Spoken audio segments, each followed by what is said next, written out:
नमस्कार दोस्तों, Kanha lifestyle channel पे आप लोगों का स्वागत है। आज हम बात करेंगे गीता के प्रथम अध्याय के पाठ के महत्व और लाभ के बारे में।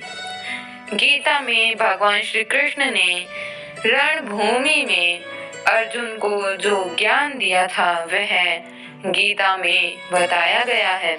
गीता में कुल 18 अध्याय हैं और उन सभी का अपना अपना अलग अलग महत्व है और यह अध्याय सभी के लिए पढ़ पाना थोड़ा मुश्किल है, इसलिए हम इस वीडियो के माध्यम से आप लोगों को गीता के अध्याय के महत्व के बारे में बताना चाहेंगे। श्री गीता उपनिषदों का सार है। महाभारत युद्ध के समय रणभूमि में भगवान श्री कृष्ण ने अर्जुन को जो ज्ञान दिया था वह गीता में बताया गया है। गीता में ऐसी बहुत सी बातें हैं जो मनुष्य को जीवन की कई कठिनाइयों को आसान बनाती हैं। इतना ही नहीं, गीता पढ़ने पर मनुष्य को बहुत सी नई जानकारियाँ मिलती हैं। साथ ही हर अध्याय के नियमित पाठ का अपना लाभ और महत्व है। भगवान शिव ने देवी पार्वती को गीता के पहले अध्याय के पाठ का महत्व जो बताया है वही यहाँ आपके लिए प्रस्तुत है।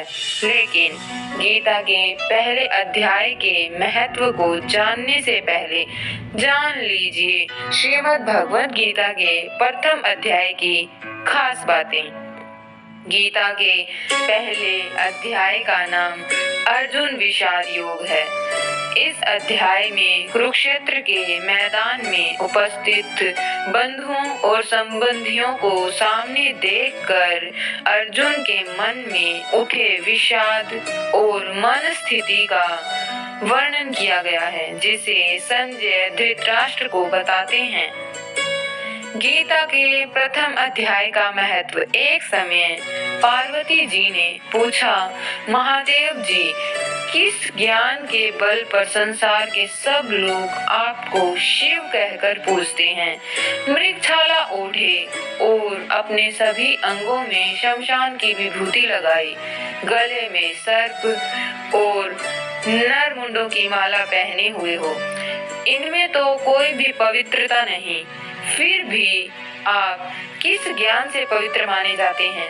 तब महादेव जी ने उत्तर दिया कि हे प्रिय, सुनो, मैं गीता ज्ञान को अपने हृदय में धारण करने से पवित्र माना जाता हूँ। इस ज्ञान से मुझे बाहर के कर्म नहीं व्यापते।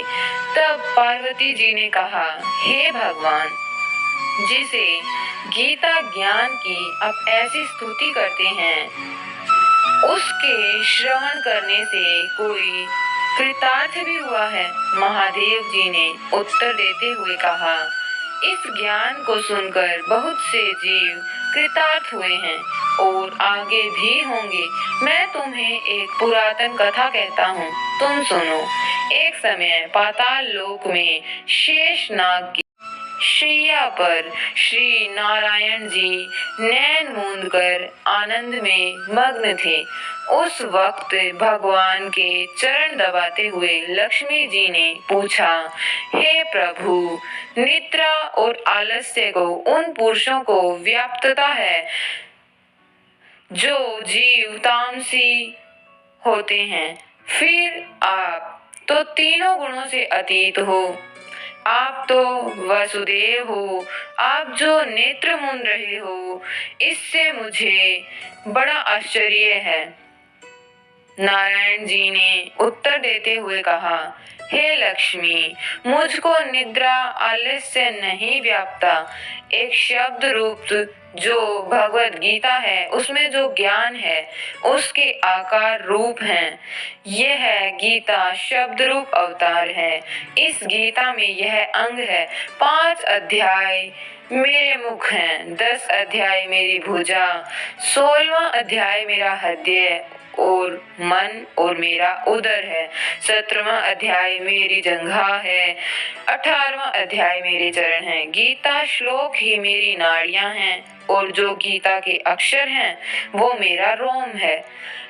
ऐसा मेरा शब्द रूपी जो गीता ज्ञान है उसी के अर्थ में हृदय में विचार करता हूँ और बहुत आनंद प्राप्त करता हूँ।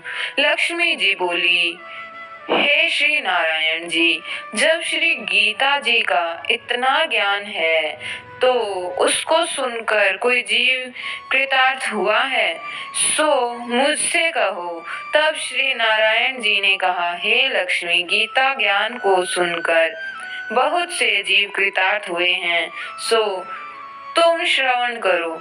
एक व्यक्ति था जो चांडालों के कर्म करता था और तेल नमक का व्यापार करता था।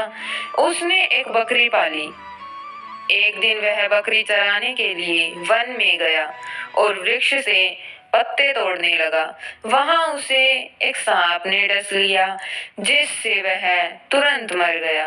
मरने के बाद उसने बहुत से नरक भोगे और फिर उसका जन्म बैल के रूप में हुआ। उस बैल को एक भिक्षुक ने मोल लिया। वह भिक्षुक उस पर चढ़कर सारे दिन मांगता फिरे। जो कुछ भिक्षा मांग कर लाता वह उसे अपने परिवार के साथ मिलकर खाता और वो बैल सारी रात द्वार पर खड़ा रहता। उसके खाने पीने का कोई ख्याल नहीं करता था और सुबह होते ही बैल पर चढ़कर फिर से मांगने निकल जाता। जब बहुत दिन हो गए तो वह बैल भूख से गिर गया, लेकिन प्राण नहीं निकले। नगर के लोगों ने देखा और उस बैल को कोई तीर्थ का फल दे तो कोई व्रत का फल दे, तब भी उस बैल के प्राण नहीं छूटे। एक दिन गणिका आई। उसने लोगों से पूछा, यह कैसी भीड़ है? तो उन्होंने कहा, इसके प्राण नहीं निकलते, अनेक पुण्यों का फल दे रहे हैं तो भी इसकी मुक्ति नहीं होती। तब गणिका ने कहा, मैंने जो कर्म किया है उसका फल मैंने इस बैल को दिया है। इतना कहते ही बैल की मुक्ति हो गई। तब बैल ने एक ब्राह्मण के घर जन्म लिया। पिता ने उसका नाम सुशर्मा रखा। उसके पिता ने उसे पढ़ाया लिखाया। उसको अपने पिछले जन्म की सुध थी। उसने एक दिन मन में विचार किया, जिस गणिका ने मुझे बैल की योनि से छुड़ाया था उसका दर्शन करूं। चलते चलते गणिका के वह घर चला गया और कहा, आप मुझे पहचानती हैं? गणिका ने कहा, मैं नहीं जानती, तुम कौन हो?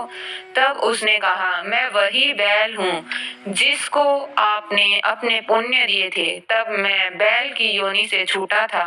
अब मैं विप्र के घर जन्म हूँ। आप अपना पुण्य बताएं। गणिका ने कहा कि मैंने अपने जाने पुण्य नहीं किया, परंतु मेरे घर एक तोता है, वह रोज सवेरे कुछ पढ़ता है, मैं उसका वाक्य सुनती हूँ। उस पुण्य का फल मैंने तुम्हें दिया। तब विप्र ने तोते से पूछा कि तू सवेरे क्या पढ़ता है? तोते ने कहा, मैं पिछले जन्म में विप्र का पुत्र था। मेरे पिता ने मुझे गीता के पहले अध्याय का पाठ सुनाया करते थे। एक दिन मैंने गुरु से कहा, मुझको अपने क्या पढ़ाया है? तब गुरुजी ने मुझे शाप दिया कि तू तोता बन जा। इसके बाद मैं तोता बन गया। एक दिन बहेलिया मुझे पकड़ कर ले आया और एक विप्र ने मुझे मोल ले लिया। वह विप्र भी अपने पुत्र को गीता का पाठ सिखाता था। तब मैंने भी यह पाठ सीख लिया। उसी दिन विप्र के घर में चोर घुस गए। उन्हें धन तो प्राप्त नहीं हुआ, लेकिन मेरे पिंजरा उठा ले गए। उनकी यह गणिका मित्र थी। वह मुझे उसके पास ले आए, सो मैं नित्य प्रातः गीता जी के पहले अध्याय का पाठ करता हूँ, जिसे यह गणिका सुनती है। पर इस गणिका को समझ में नहीं आती। जो मैं पढ़ता हूँ वह इस गणिका ने तेरे निमित्त दिया था।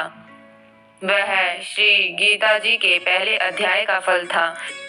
तब विप्र ने कहा, हे तोते, तू भी विप्र है, मेरे आशीर्वाद से तेरा कल्याण हो। सो हे लक्ष्मी, विप्र के इतना कहते ही वह तोता भी मुक्ति को प्राप्त हो गया। तब गणिका ने बुरे कर्म छोड़ भले कर्म ग्रहण किए और नित्य स्नान करके श्री गीता जी के प्रथम अध्याय का पाठ करना शुरू कर दिया, जिससे उसकी भी मुक्ति हो गई। तो यही गीता के प्रथम अध्याय का महत्व है। अगर आप लोगों को ये वीडियो अच्छी लगी हो तो हमारे चैनल को लाइक, सब्सक्राइब एंड शेयर जरूर करिएगा।